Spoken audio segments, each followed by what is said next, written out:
ಬಲಗಡೆಯಿಂದ ಆರಿಸಿ ಹೋದ ನ್ಯಾಯಸ್ಥಾನದ ಎಡಸ್ಥಾನದಲ್ಲಿ ಕುಳಿತುಕೊಂಡು ಬಡವರ ಕಷ್ಟ ಆಲಿಸಲು ಬಿಟ್ಟು ಭಕ್ತರಲ್ಲಿ ಬೆತ್ತಲಿಸಿ ಮಾಡಿ ಮತ್ತೊಬ್ಬರ ಹೆಂಡತಿ ಜೊತೆ ಸರಸವಾಡಲು ಶಾಸಕರಿಗೊಂದು ತಲೆಗೊಂದು ಮಂತ್ರಿ ಸ್ಥಾನ.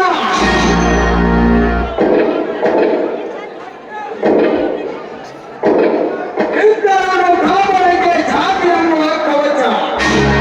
ಇನ್ನು ಸರ್ಕಾರದ ಕೆಲಸ ಕಾರ್ಯಾಂಗದಲ್ಲಿ ಕಮಲಾಧಿಕಾರಿಗಳು ಲಂಚ ಎಂಬ ಮಂಚವನ್ನೇರಿ ರಾಜ್ಯಸ್ಥನ ಮಾಡಿಯಲ್ಲಿ ಆಯಾಗಿ ಜೀವನ ನಡೆಸುತ್ತಿರುವಾಗ ಈ ಕರ್ಮವನ್ನು ನೋಡಲಾರದೆ ನ್ಯಾಯ ದೇವತೆ ಕಣ್ಣು ಮುಚ್ಚಿಕೊಂಡು ಕುಳಿತನು. ಅಂದಾಗ ಒಳಗೇನಿದೆ ನ್ಯಾಯ.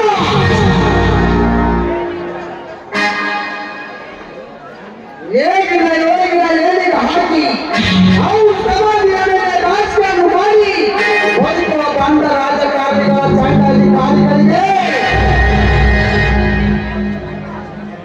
ನೀತಿ ತಪ್ಪು ಉದ್ದೇಶ ಬಿತ್ತಿ ನಡೆದರೆ ಉತ್ತಮ ಆಗೋರು ಯಾರು ಇಲ್ಲ. ಈ ಕಲಿತಲ್ಲಿ ಅಸತ್ಯ ಅಧರ್ಮ ನೀತಿಯನ್ನು ಬೀಜ ಬಿತ್ತಿ ಆ ಬಂದ ನೆರಳಲ್ಲಿ ಹಾಯಾಗಿ ಪುತ್ರ ಬಂಡ ಬದ್ಮಾಚರ ಮಿಂಡ ಹುಲಿಯಾಗಿ ಕ್ರಾಂತಿಯ ಸೇನೆಂಬ ರಕ್ತಾಗ್ನಿ ಸ್ವಾಮಿಯಾಗಿ ಈ ಪಾಲ್ಗೊಳ್ಳ ಕರ್ನಾಟಕದಲ್ಲಿ ವೃತ್ತಾವತಾರ ತಾಳಿ ಶ್ರೀ ಮಂತ್ರ ಸುತ್ತು ಹಾಕು ಈ ಪಾಠ ಮಾಡಿದರೆ ಆ ಶಿವನ ಸ್ವರೂಪ ಉಳಿದರೆ ಮಾಡ್ತಾನ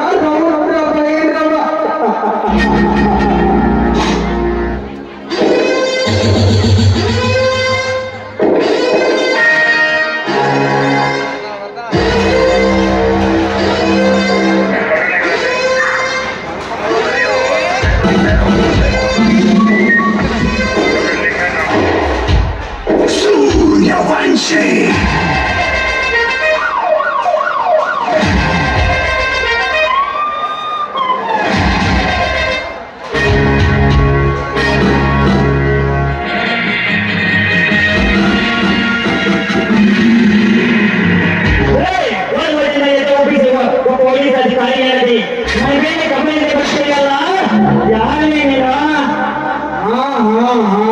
ಯಾಕೆ ಅನ್ಕೋತಿ?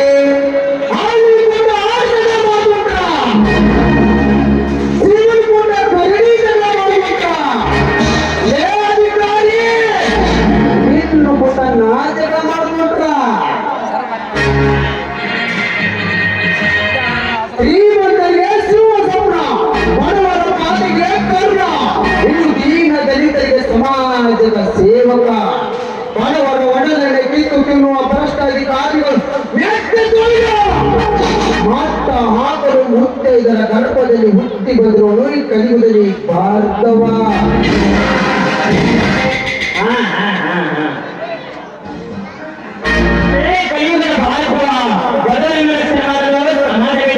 ಸಮಾಜವನ್ನು ರಕ್ಷಣೆ ಮಾಡಲು ನಮ್ಮ ಪೊಲೀಸ್ ಡಿಪಾರ್ಟ್ಮೆಂಟ್ ಇದೆ. ಪೊಲೀಸ್ ಡಿಪಾರ್ಟ್ಮೆಂಟ್ ರಕ್ಷಣೆ ಮಾಡಲು ನ್ಯಾಯಾಂಗವಿದೆ. ಅಂತದ್ರಲ್ಲಿ ನೀನವನಿಗೆ ಬಾಯಿ ಬಡ ಭಾರತವ.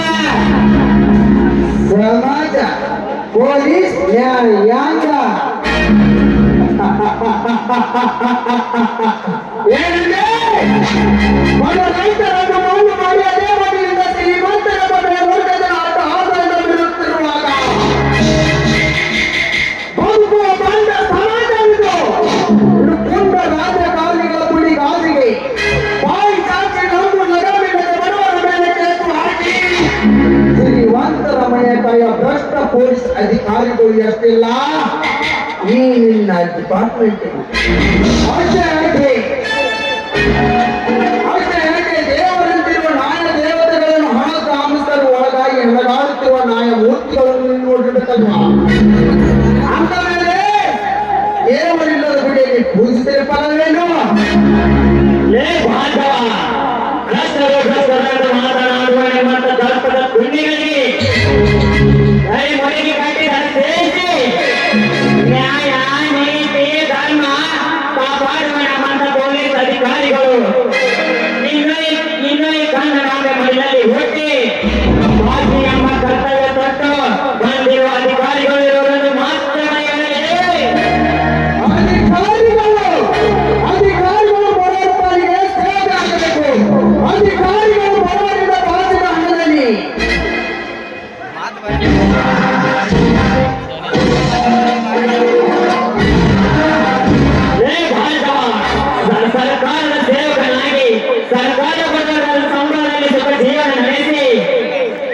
ಜೀವನ ನಡೆಸಿ ಅನ್ನ ಹಾಕಿದ ಮನೆಗೆ ಕಣ್ಣ ಹಾಕುವ ವ್ರತ ಅಧಿಕಾರಿಯಲ್ಲಿ ನೋಡು, ನೀನೊಂದು ಈ ಕಾಡಿನಲ್ಲಿ ಮತವೇರಿದ ಮಧ್ಯಾಹ್ನವಿದ್ದಂತೆ ನನಗೆ ಸರಿ ಸಾಟಿಯಾಗಿ ಯಾವೆಲ್ಲ ಗರ್ವದಿಂದ ನಡೆಯುತ್ತಿರಲ್ಲ, ನಿನ್ನಂತ ಗರ್ವದ ಗಜಗಳನ್ನು ಒಂದು ಸಣ್ಣ ಇರುಗಳ ಪಕ್ಕ ನಡೆಯುತ್ತಿರುತ್ತೆ. ಅಂತರಲ್ಲಿ ನೀನು ನನಗೆ ನನ್ನ ಕಾನೂನಿಗೆ ಯಾವ ಲೆಕ್ಕ ಚುಟ್ಟ ಮಾಡುವೆ?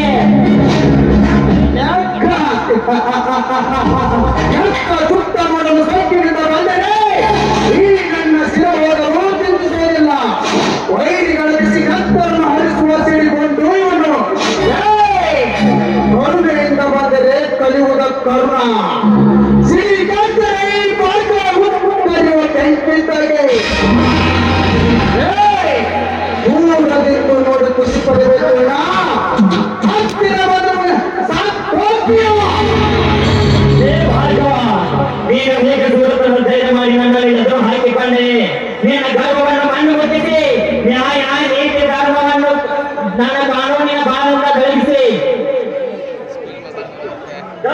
ಗಾಂಧಿಯ ಕತ್ತಲ ಕೋಣೆ ಒತ್ತಾಯಲು ಸದಾಸಿದ್ದ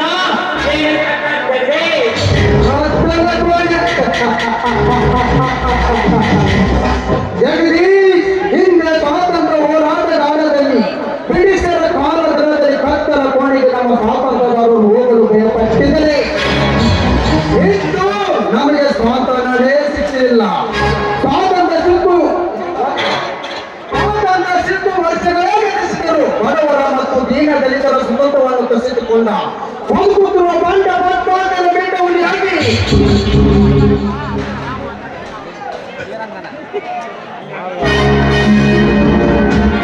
ಈ ಬಾಲ್ಮನಿಗೆ ಕತ್ತಲ ಕೋಣೆ ಬೆಳೆಯನಿಗೆ ಡಿಸ್ಚಾರ್ಜ್ ಆಗಿದೆ. ಕತ್ತಲ ಕೋಣೆಗೆ ಹತ್ತು ಎದುರು ಹುಚ್ಚು ಭ್ರಮೆ ಅಷ್ಟೇ. ಪ್ರಮೇಯಲ್ಲ ಭಾಗವ.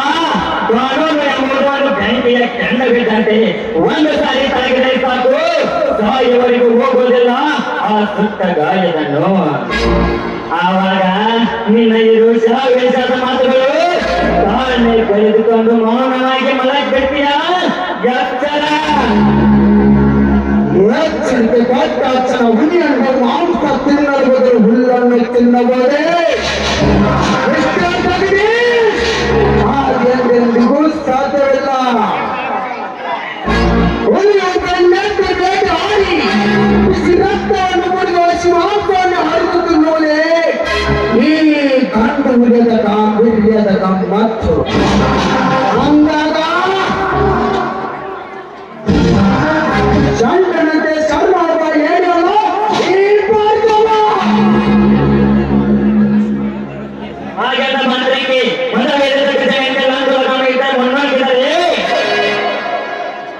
ಮಾವುತನಾಗಿ ಬಂದ ನನ್ನ ಕಾನೂನಿನ ಬಾಧೆಯಿಂದ ನನ್ನ ಪಳಗಿಸಿ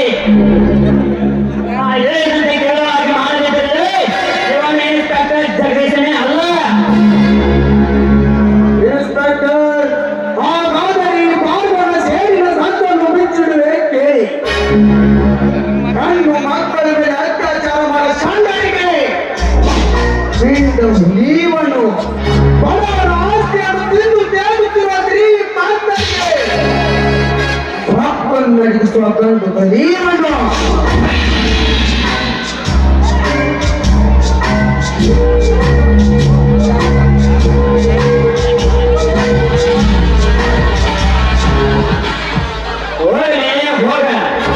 ನಿನ್ನ ಗರ್ವವನ್ನು ಮಣ್ಣು ಮುಗಿಸಿ ನಿನ್ನ ಜನ್ಮದ ಜಾತಕವನ್ನು ಜಾಲಾಡಿ ನೀ ಇಡುವ ಹೆಜ್ಜೆ ಗುರುತುಗಳನ್ನು ಪತ್ತೆ ಹಚ್ಚಿ ನೀ ಮಾಡುವ ಧರ್ಮದ ಕೆಲಸಗಳಿಗೆ ಧರ್ಮದ ದೇಶಗಳಿಗೆ ಬಂದು ನಿನ್ನನ್ನು ನನ್ನ ಕಾನೂನಿನ ಭಾವದೊಳಗೆ ಬಂದಿಯಾಗಿ ಮಾಡದಿದ್ದರೆ ಇವನ ಇನ್ಸ್ಪೆಕ್ಟರ್ ಜಗದೀಶನೇ ಅಲ್ಲ.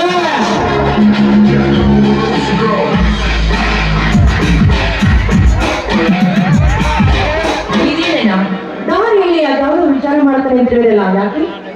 ಯಾಕಿಲ್ಲಮ್ಮ, ದಾರಿಯಲ್ಲಿ ಬರ್ಬೇಕಾದ್ರೆ ಒಂದು ನಾಯಿ ಕಂಡರಿಗೆ ಬೋಟ್ ಇರ್ತಾವ, ಅದನ್ನು ಓಡಿಸಿ ಬರ್ಬೇಕಾದ್ರೆ ಸ್ವಲ್ಪ ಲೇಟ್ ಆಯ್ತು. ಅದಕ್ಕೆ ಲೇಟ್ ಆಯ್ತು, ಸಾರಿ ನಮ್ಮ. ಅಣ್ಣ ನಾಯಿಗಳಂದ್ರೆ ಕಂಡರಿಗೆ ಬೊಗಳುವುದಂದ್ರೆ ಅದು ಮುಟ್ಟುಗುಣ. ನೀವ್ಯಾಕಂದ್ರೆ ಈ ರೀತಿ ಚಿಂತೆ ಮಾಡುತ್ತಿರುವಿಯಾ? ಚಿಂತಿಸ್ಬೇಕಮ್ಮ, ಚಿಂತಿಸ್ಬೇಕು. ನಾಯಿಗಳಿಂದ ಜನರಿಗೆ ತೊಂದರೆ ಆಗ್ಬಾರ್ದಲ್ವಾ, ಅದಕ್ಕಾದ್ರೂ ಚಿಂತಿಸ್ಬೇಕು. ನೀವೀ ನನ್ನ ಮೂಸಲನಿಗೆ ನಿಮ್ಮ ತಂಗಿಯನ್ನು ಕರೆದುಕೊಂಡು ಹೋಗಲಿಕ್ಕೆ ಬಂದ್ರು ಅಥವಾ ನಿಮ್ಮ ಪೊಲೀಸ್ ಕೆಲಸದ ಮೇಲೆ ಬಂದಿರುವಿರೋ? ಸರಿನಮ್ಮ, ನಮ್ಮ ಕೆಲಸನೇ ಹಾಗೆ ತಾನೇ. ಅಷ್ಟಕ್ಕೂ ನನ್ನ ಮುದ್ದಾದ ತಂಗಿಯನ್ನು ಮರೆಯಲು ಸಾಧ್ಯವೇ? ಅದಕ್ಕೆ ಅಂತ ತಾನೇ ಬಸ್ ಸ್ಟಾಪ್ವರೆಗೂ ಬಂದದ್ದು. ನನ್ನ ಪ್ರೀತಿ ಹಾಗೆ ನಿಮಗೆ ತಪ್ಪು ಮಾಡ್ತಾ ಇದ್ದೀನಿ. ನಡಿ, ಲೇಟಾಗಿದೆ, ಮನೆಗೆ ಹೋಗೋಣ. ಒಂದು ನಿಮಿಷ ನಿಲ್ಲಮ್ಮ. ಯಾಕಣ್ಣ? ನಿನ್ನ ಮದುವಾದ ಗಂಡವನ್ನು ಕೇಳಿ ಬಹಳ ದಿನವಾಗಿದೆ. ಒಂದು ಗಂಡವನ್ನು ನಿನ್ನ ಮದುವೆಯಿಂದ ಅಳುತ್ತೀನಮ್ಮ. ಆಯ್ತಣ್ಣ, ನಿನ್ನ ಇಷ್ಟನೇ ನನ್ನ ಇಷ್ಟ.